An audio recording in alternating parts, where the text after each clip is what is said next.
Sa ngalan ng Ama, ng Anak, at ng Espiritu Santo, Amen. sumainyo ang Panginoon. At sumayo rin. Ang kapatid, nakakaranas ka ba ng masama ngayon sa iyong buhay? Baka merong isang tao na napakasama sa iyo. O baka naman masama ang iyong nararamdaman, masama ang iyong pinagdadaanan. Maaaring nakabalita ka ng masama. Itong katotohanan ng ating buhay. Dahil ang buhay na ito, kahit na ginawa ng isang mabuting Diyos, ay pinasukan din ng masama. Pero kahit na meron tayong mga pinagdadaanan o nararanasan na masama, ang mabuting balita ay nananatiling mabuti ang Diyos.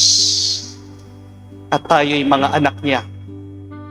Tayo ay ginawa mula sa kabutihan, pagmamahal ng Diyos. Kaya naman tayo ay sinusugo maging liwanag sa gitna ng dilim ng mundo. Tayo mga Kristiyano ay hinahamon pa rin na magmahal kahit sa mga taong nakakasakit sa atin. Mahirap, pero hindi imposible. Mahirap, pero magagawa natin sa tulong at grasya ng Diyos. At para tayo po ay makitang karapat-dapat makatanggap sa mga banal na misteryo, ang pagpapalakas ng ating katawan, ng ating kaisipan, ng ating kaluluwa, tayo'y magpakumbaba, muli hilingin natin ang awa ng Diyos sa mga pagkakataon mas pinili natin magkasala, maging masama, kaysa sa maging mabuti. Kaya ating sabihin, inaamin ko, Sa makapangyarihang Diyos at sa inyo mga kapatid, na lubha akong nagkasala sa isip, sa salita, sa gawa, at sa aking pagkukulang. Kaya isinasamo ko sa mahal na Birheng Maria, sa lahat ng mga anghel at mga banal, at sa inyo mga kapatid, na ako'y ipanalangin sa Panginoong ating Diyos. kawan tayo na makapangyarihang Diyos, patawarin tayo sa ating mga kasalanan, at patnubayan tayo sa buhay na walang hanggan. Amen. Panginoon, kaawaan mo kami. Panginoon, kaawaan mo kami. Kristo, kaawaan mo kami. Kristo, kaawaan mo kami. Panginoon, kaawaan mo kami. Panginoon, kaawaan mo kami. Manalangin tayo. Ama namin makapangyarihan, nililingap mo ang mga walang inaasahan kundi ikaw. Hindi maidarangal at hindi magiging banal ang sino man sa iyo napapawalay. Dagdagan mo ang iyong kagandang loob sa amin upang sa iyong pamumuno at pangangasiwang magiliw, kapakinabangan namin ang mga biyaya mo sa lupa bilang pagkakamit namin sa makalangit mong pagpapala. Sa pamagitan ni Jesucristo kasama ng Espiritu Santo, magpa sa walang hanggan. Amen. Pagbasa mula sa aklat ni Propeta Jeremias. Jeremias, ipaalam mo sa bayan ang iyong kalungkutan. Sabihin mo, araw-gabi, hindi na ako titigil ng pag-iyak, sapagkat malalim ang sugat ng aking bayan. Sila'y malubhang nasaktan. Pag lumabas ako ng parang, nakikita ko ang mga nasawi sa digmaan. Pag ako'y pumunta sa mga bayan, naroon naman ang mga taong namamatay ng gutom. Patuloy sa paggala ang mga propeta at mga saserdote, subalit hindi nila alam kung ano ang kanilang ginagawa. Panginoon, lubusan mo na bang itinakwil ang Huda? Naapuot ka ba sa mga taga-Siyon? Bakit ganito kalubha ang parusa sa amin? Ano pat wala na kaming pag-asang gumaling? Ang hanap nami kapayapaan, ngunit nabigo kami. Inasam naming gumaling, ngunit katatakutan ang dumating. Panginoon, kinikilala namin ang aming kasamaan at ang pagtataksil ng aming mga magulang. Kaming lahat ay nagkasala sa iyo. Huwag mo kaming itakwil, alang-alang sa iyong pangalan. Huwag mong itulot na mapahiya ang Jerusalem, ang kinalalagyan ng marangal mong luklukan. Alalahanin mo ang iyong tipan. Huwag mo sana itong sirain. Hindi makagagawa ng ulan ang Diyos-Diyosan ng alinmang bansa. Hindi makapagpapaambon man lamang ang sino man sa kanila. Panginoon, nasa iyo ang aming pag-asa sapagkat ikaw lamang ang makagagawa ng mga bagay na ito. Ang salita ng Diyos. Salamat sa Diyos. Dahil sa ngalan mo poon, iligtas mo kami ngayon. Dahil sa ngalan mo poon, iligtas mo kami ngayon. Huwag mong parusahan kaming mga anak sa pagkakasala ng aming magulang. Ikaw ay mahabag sa mga lingkod mong pag-asay pumanaw. Dahil sa ngalan mo poon, iligtas mo kami ngayon. Mahabag ka sana. Kami ay tulungan, Panginoong Diyos na tagapagligtas. Dahil sa ngalan mo, kaming nagkasalay patawaring ganap. At ang pagpupuri sa iyo ng madlay, hindi maglilikat. Dahil sa ngalan mo poon, iligtas mo kami ngayon. Iyong kahabagan ang mga bilanggong kanilang hinuli. Dinggin mo ang daing. Sa taglay mong lakas, iligtas mo silang takdang papatayin. Kaming iyong lingkod, lingkod mo kaming parang mga tupa sa iyong pastulan. Magpupuring langit, magpapasalamat sa iyong pangalan. Dahil sa ngalan mo poon, iligtas mo kami ngayon.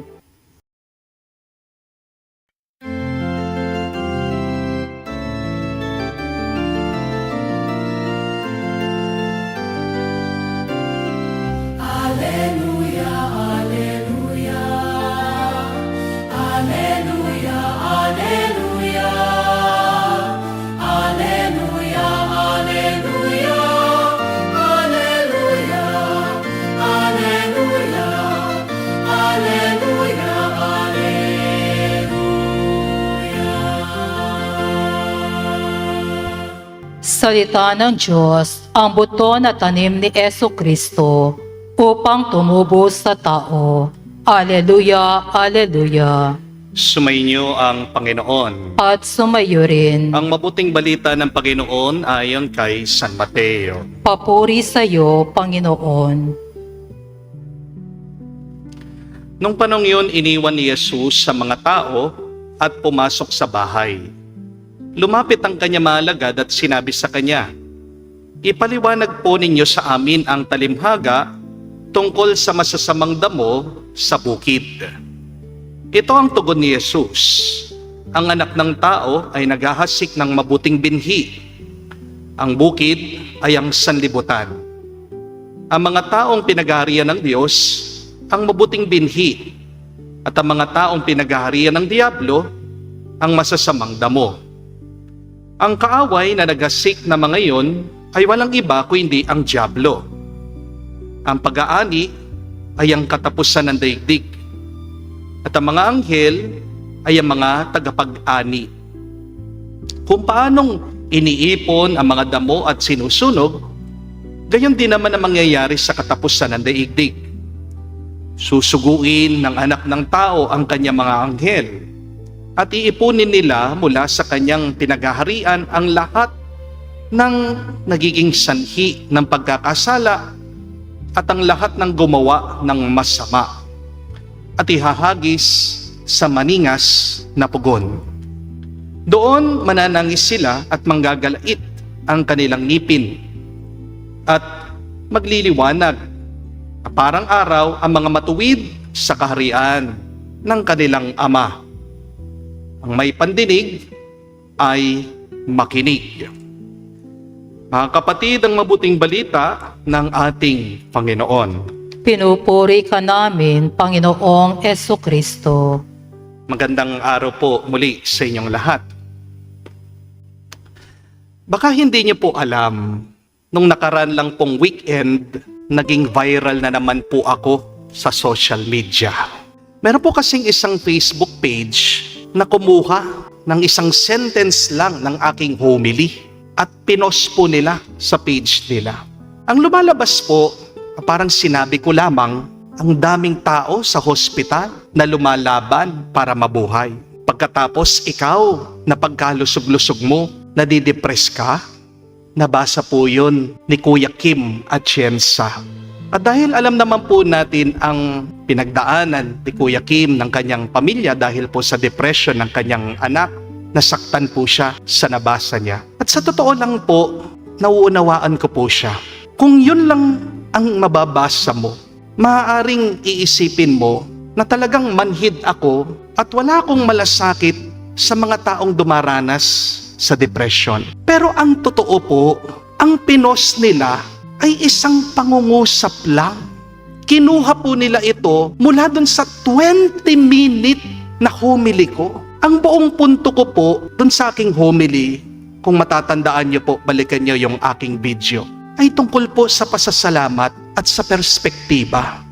Na minsan, kapag natutunan mong tignan na ang buhay sa mas malawak na pananaw, doon gumagaan ang iyong dinadala. Hindi ko po kailanman tinuro na hindi po totoo ang depression. Hindi ko rin po sinasabi na kasalanan ang magkaroon ng depression. Totoo naman po na nangangailangan ng tulong medikal, psychological, spiritual ang mga taong nadidepress. Pero alam ko din po, napakahirap magpaliwanag pagdating po sa social media. At alam nyo naman po, pagdating sa internet, minsan, isang sentence lang binabasa ng mga tao. Buong pagkatao mo na ang hinuhusgan nila. Kaya, imbis na makipag-away po ako, minabuti ko na lang po na magpakumbaba. Gumawa po ako ng isang sulat. Pinadala ko po, pinost ko doon sa page ni Kuya Kim. Humihingi po ako ng paumanhin. Nagsosorry din po ako sa lahat ng mga taong nakabasa ng aking homily. At nagpapasalamat po ako sa Diyos dahil agad-agad naman po nabasa at tinanggap ni Kuya Kim yung aking paghingi ng tawad. Natapos na po yung hindi pagkakaunawaan. Finiture pa nga po ng GMA News. 2 beses ito eh. Pero hindi pa pala tapos yung issue. Pagkatapos po nito, ang dami ko pong natatanggap na masasakit na salita galing po sa ibang tao. Meron po nagpo-comment, ang pangit ko daw, mukha daw po akong bonjing. May nagsasabi po na nagmamarunong daw po ako. May nagsasabi po na hindi daw po ako karapat-dapat na maging pari. Meron din pong nagsasabi na kailangan ko daw pong magpatingin sa psychiatrist. At meron din pong nagdadasal na sana ang pamilya ko daw ay magkaroon ng depression para maintindihan ko daw yung nararanasan, pinagdadaanan ng mga depressed. Okay lang naman po yun eh. Tanggap ko po yun. Palagi ko naman sinasabi sa inyo na sa buhay talagang merong mga taong hindi ka magugustuhan. At ang opinyon ng ibang tao tungkol sa iyo ay hindi katotohanan tungkol sa iyong pagkatao. Hindi ko po pinepersonal yung mga negative comments ng iba. Pero meron pong malala na ginagawa ang iba. Meron pong ibang tao nagsesend sa akin ng message, minumura ako. Meron pong mga iba nagpa-private message sa akin. Napakalutong po ng mura nila. At para po sa akin, pagdating po sa mura, napakasama po niyan. Kasi di ba, sabi ko po sa inyo, that when you curse, you open your mouth for the devil to enter into your hearts. Yung mura po nila, parang hindi nila naiisip na may damdamin ako, na may kaluluwa ako. Sa madaling sabi, nakakaranas po ako ngayon ng cyberbullying. Napakasakit pong basahin ng mga negative comments. Pero habang binabasa ko po ang mga ito, nagdadasal po ako at nagtatanong, nagbumuni. Kung gusto nating talagang ituwid ang mali, kailangan ba talaga gumawa ka din ng isa pang mali? Kung gusto nating mawala ang galit, kailangan ba talagang maghasik ka ng panibagong galit? Kung gusto nating mawala ang kasamaan, kailangan ba talaga gumawa ka ng panibagong kasamaan? Hindi ba parang merong mali sa nangyayari sa mga tao? Para bang gusto nating patayin yung apoy, pero nagbubuhos pa tayo ng mas maraming gasolina? Hindi po ba? You cannot fight fire with another fire. And yet the question is, if people have been burned with fire, sigurado naman po, alam ko itong mga nagagalit sa akin, nakakaranas ng depression. Alam mo naman pala yung karanasan na nasasaktan. Pero bakit ikaw ang nagiging daan ng pananakit, ng sakit ng ibang tao?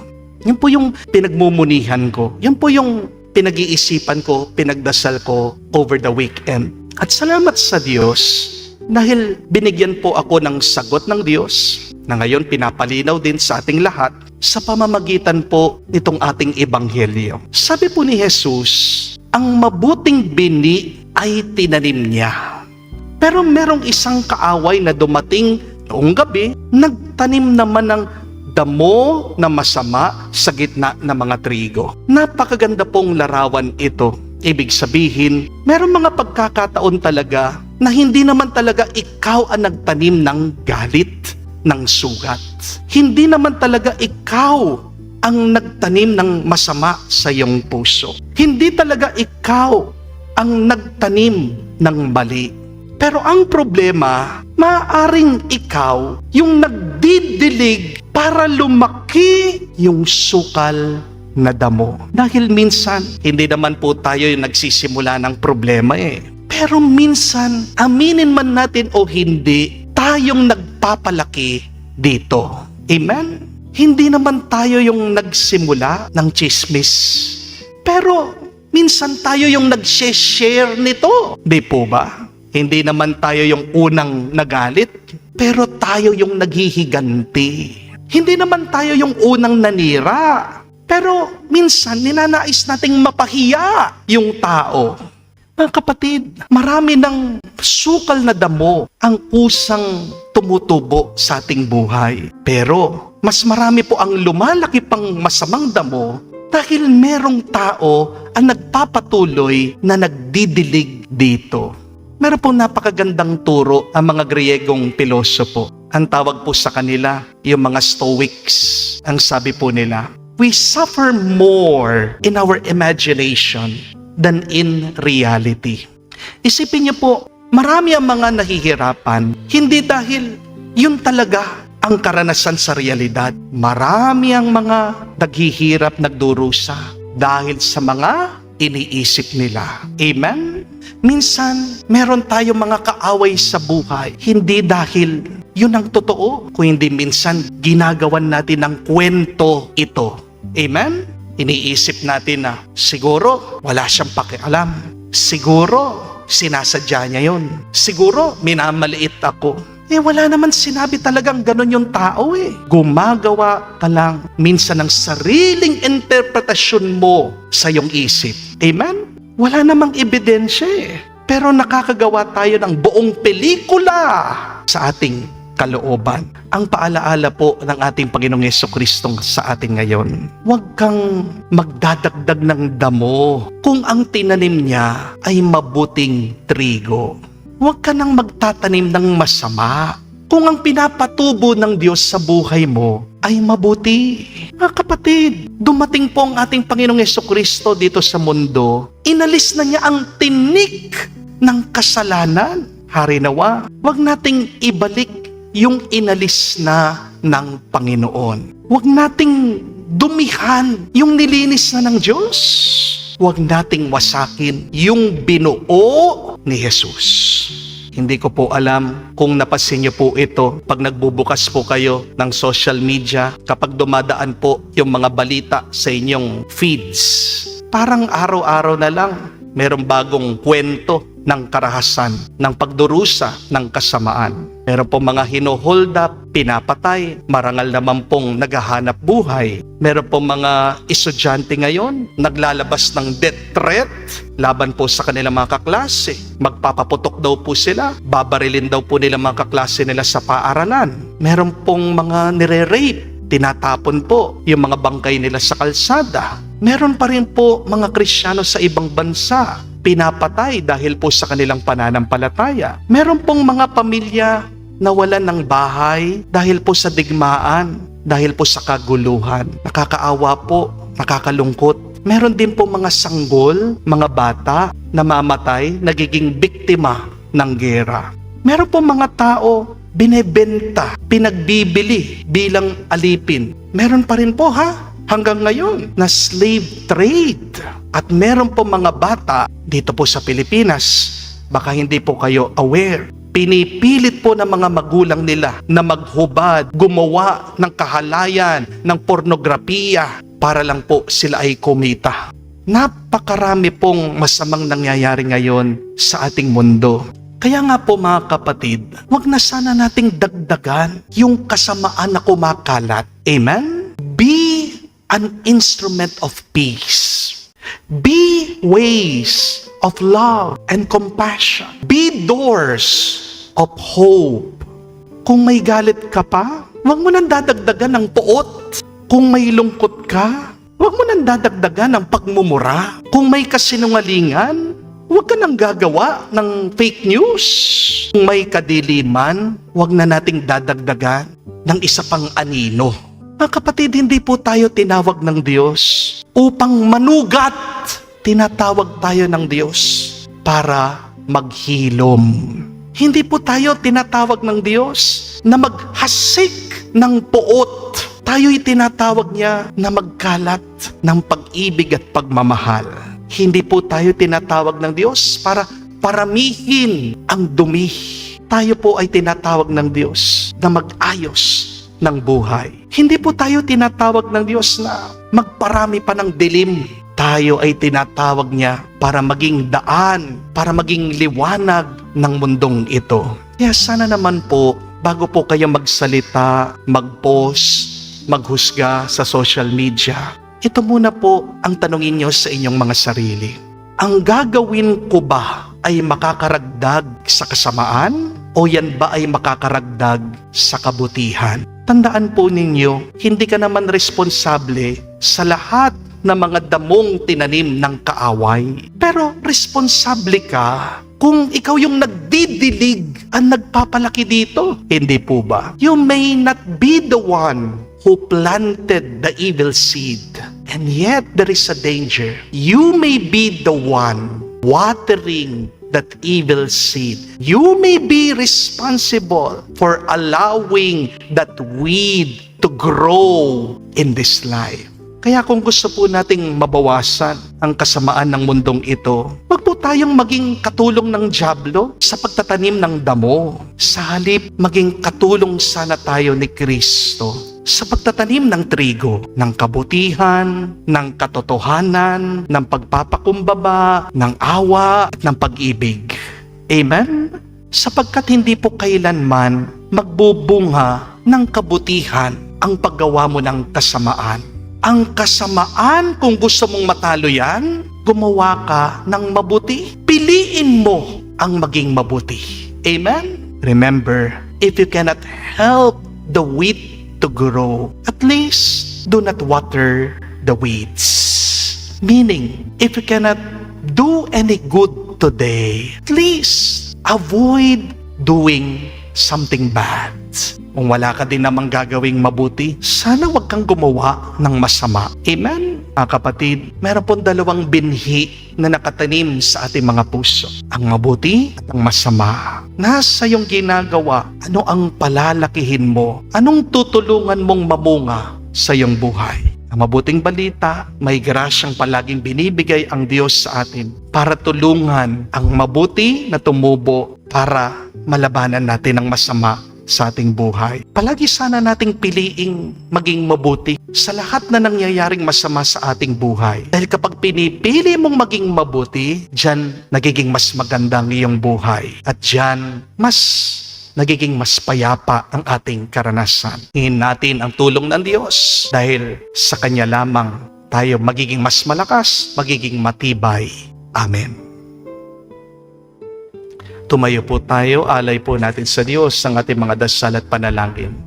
Kasama ng lahat ng mga anghel, mga santo sa langit, tayo din ay pinagdadasal na maging matibay, matatag sa gitna ng ating paglaban sa kasamaan. Sabihin natin lahat ng ating pangailangan sa Diyos at ating sabihin, panalangin, Panginoon, dinggin mo kami. Panginoon, dinggin mo kami. Ang simbahan naway patuloy na magtanggol sa kabanalan ng kasal at ang kahalagahan ng buhay pamilya. Manalangin tayo sa Panginoon. Panginoon, dinggin mo kami.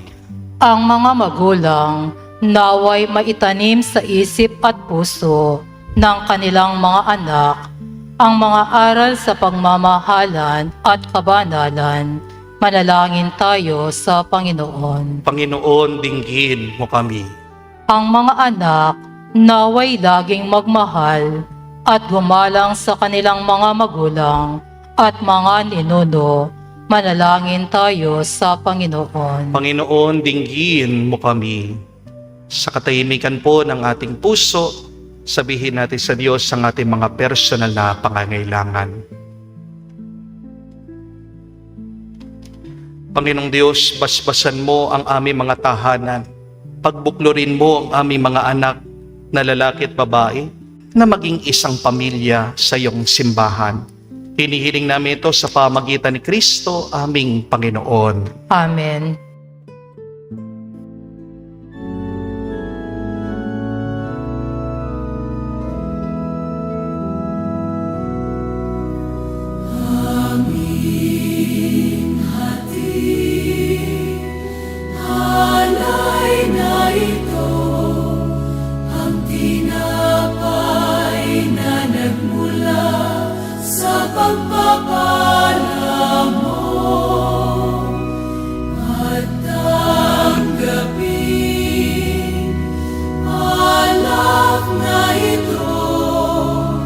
Inuming inihain sa'yo.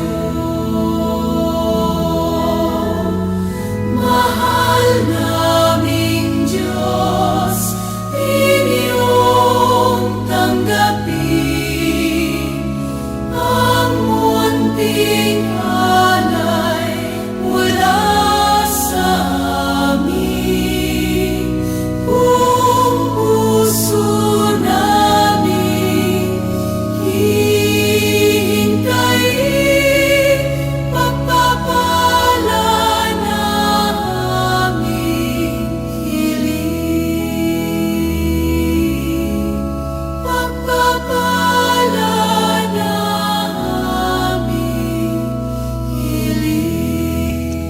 Manalangin kayo mga kapatid, para ang ating mga paghahain ay kalugdan ng Diyos, amang makapangyarihan.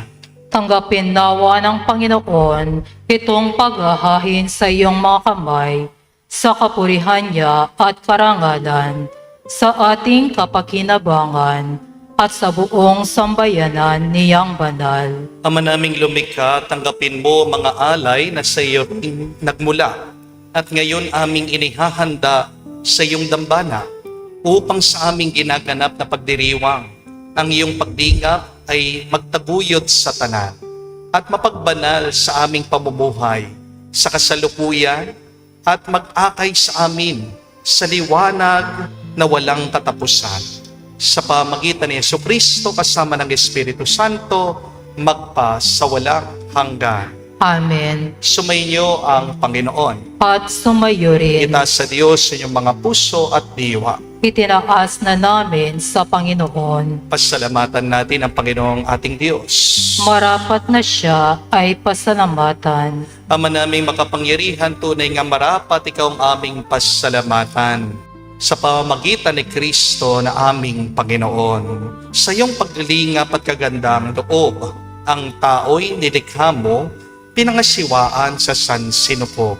Sangad mong siya'y iwastong lubos, siya'y pinagdusa mo sa kanyang pagtalikod. Sa iyong paggiliw, iyong pinahintulot na makabalik siya sa pamagitan ni Kristo Jesus. Kaya kaisa namang hilig sisiawit ng papuri sa iyo. Nang walang humpay sa kalangitan, kami nagbubunyi sa iyong kadakilaan.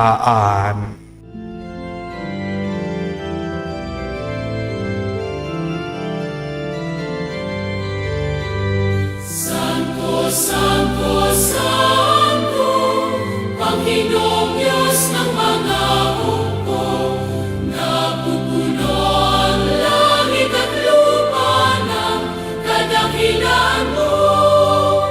Hosana, Hosana, sa kainasan, pinagpalang na paririno sa ngalan ng Panginoon. Hosana, Hosana, sa kainasan. Hosana, Hosana, sa kainasan.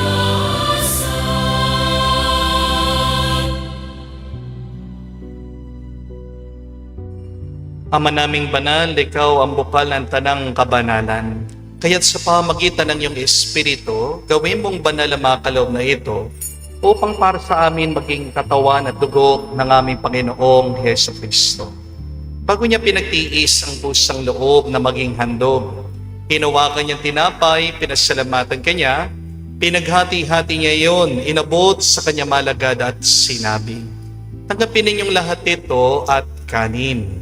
Itong aking katawan na ihahandog para sa inyo."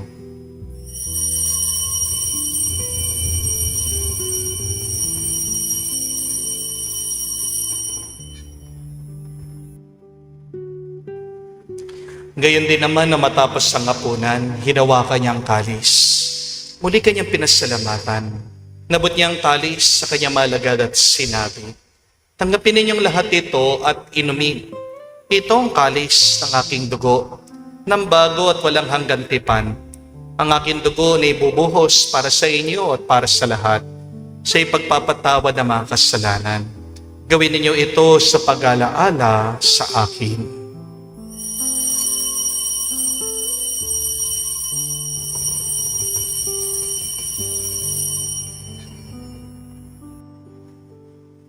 Ang misteryo ng pananampalataya.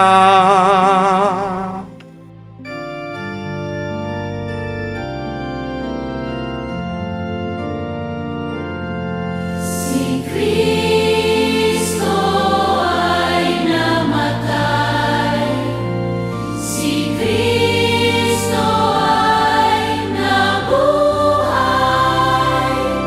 si Kristo ay babalik sa wakas, sa wakas, sa wakas ng panahon.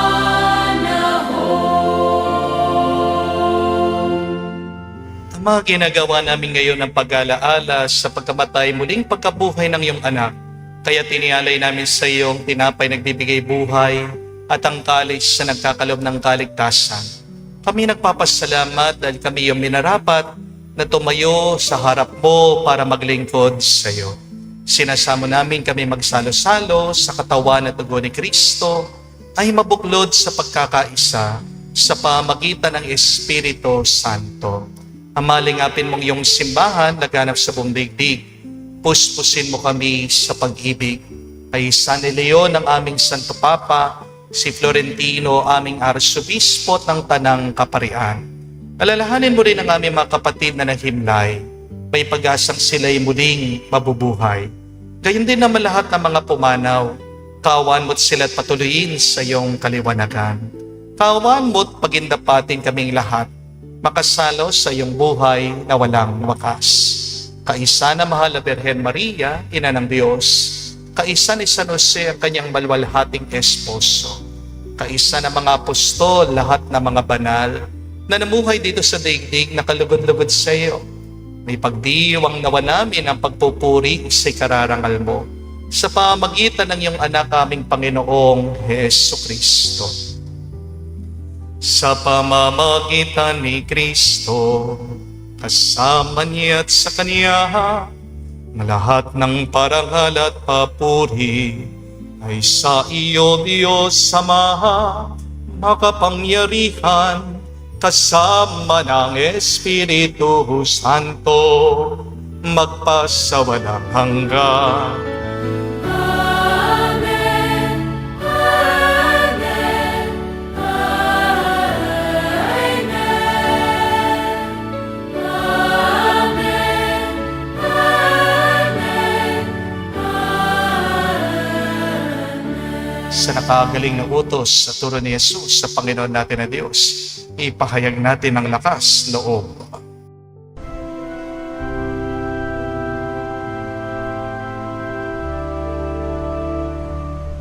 Ama namin, sumasalangit ka, sambahin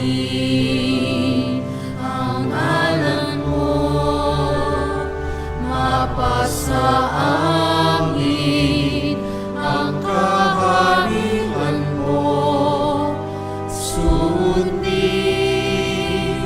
ang loob mo dito sa lupa,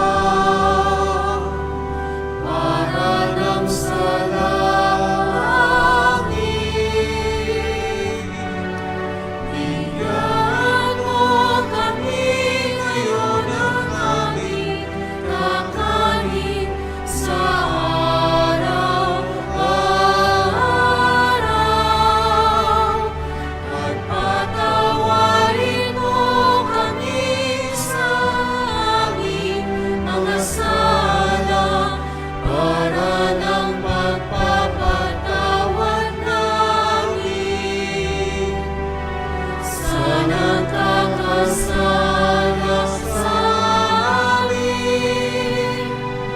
At huwag mo kaming ipahintulot sa tukso, at iadya mo kami sa lahat ng masama.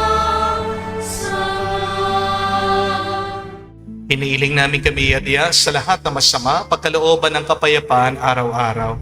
Ligtas sa kasalanan, ilayo sa lahat ng kapamakan, samantalang aming pinanabikan ang dakilang araw ng pagpapahayag ng tagapagligtas naming si Hesu Kristo. Sapagkat iyo ang kaharian at ang kapangyarihan at ang kapurihan magpakailanman. Amen. Panginoong Hesu Kristo, sinabi mo sa mga apostol, kapayapaan ang iniiwan ko sa inyo, ang aking kapayapaan binibigay ko sa inyo. Tunggayan mo ang aming pananampalataya at huwag ang aming pagkakasala. Pagkalooban mo kami ng kapayapaan at pagkakaisa ayon sa iyong kalooban, kasama ng Espiritu Santo magpa sa walang hanggan. Amen. Kapayapaan ng Panginoon ay laging sumainyo. At sumayo rin. Magbigayan po tayo ng kapayapaan sa bawat isa. Isipin niyo po, kapayapaan po sa inyong lahat.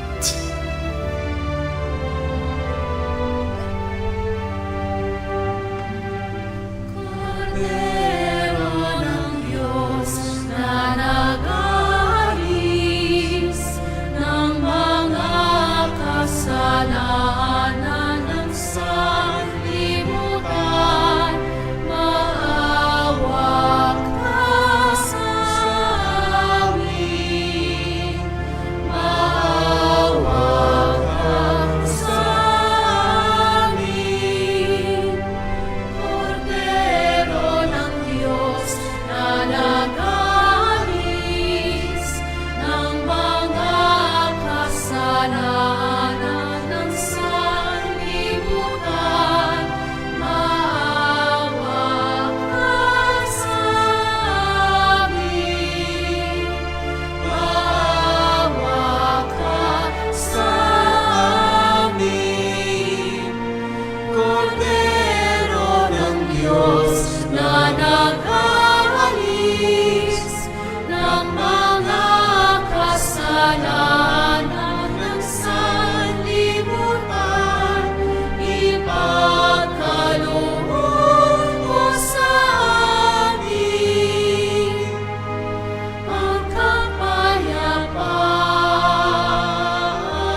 Mga kapatid, naririto ang ating Panginoong Jesucristo, Kordero ng Diyos.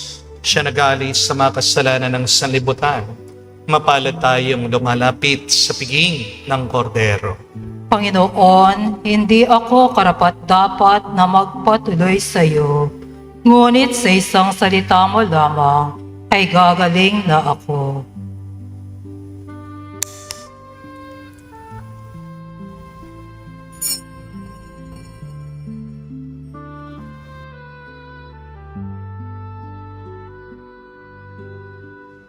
Manalangin tayo.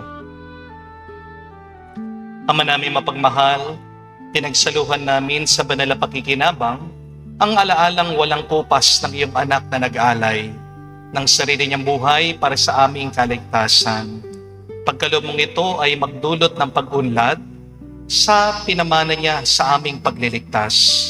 Bilang tagapamagitan kasama ng Espiritu Santo, magpa sa walang hanggan. Amen. Minsan po, marami din ang pumupunta dito sa parokya, hindi lang po nagpapapray over sa akin dahil sila ay may sakit. Marami din po ang pumupunta, nagpapa-counseling, humihingi ng payo. Pasensya na po, hindi ko po kayo mabigyan lahat ng schedule dahil one counseling a day lang po ako. So, kung gusto niyo pong magpa-counseling, kayo po ay magpa-schedule. Meron po tayong email address sa dulo po ng misang ito. Pwede po kayong mag-inquire dyan o pwede po kayong mag-text dun sa ating cellphone number. At paghahanap ko po kayo ng araw, ng oras dun sa ating counseling. Pero isa po sa madalas na tinatanong sa akin kapag nagka-counseling yung mga taong may problema ay yung tanong na, Father, bakit ba nangyari ito sa akin? Father, bakit nagloko yung aking mister? Napakatapat ko naman po sa kanya, sinakripisyo ko po ang lahat. Father, bakit kaya nagkaganyan yung aking anak? Mabuti naman po pagpapalaki ko dyan. Pinag-aaral ko po sa Catholic school. Kasama po naming nagsisimba bawat linggo. Ngayon, nagre-rebelde, lumalaban po sa akin. Pagkatapos, palagi pa naglalayas. Ayaw kaming kasama dito sa bahay. Father, bakit kaya ganyan yung aking nararamdaman? Na ako ay nalulungkot, na dati naman masiyahin akong tao. Father, bakit ganyan yung aking mga kamag-anak? Pag nakikita ako, gusto lang nila palagi pera, pera. Wala naman silang concern sa akin kung napano ako. Palagi po mga tanong na, bakit kaya ganyan ang nangyayari? Bakit kaya may masamang nangyayari sa aking buhay? And the simple answer there is given by the Lord.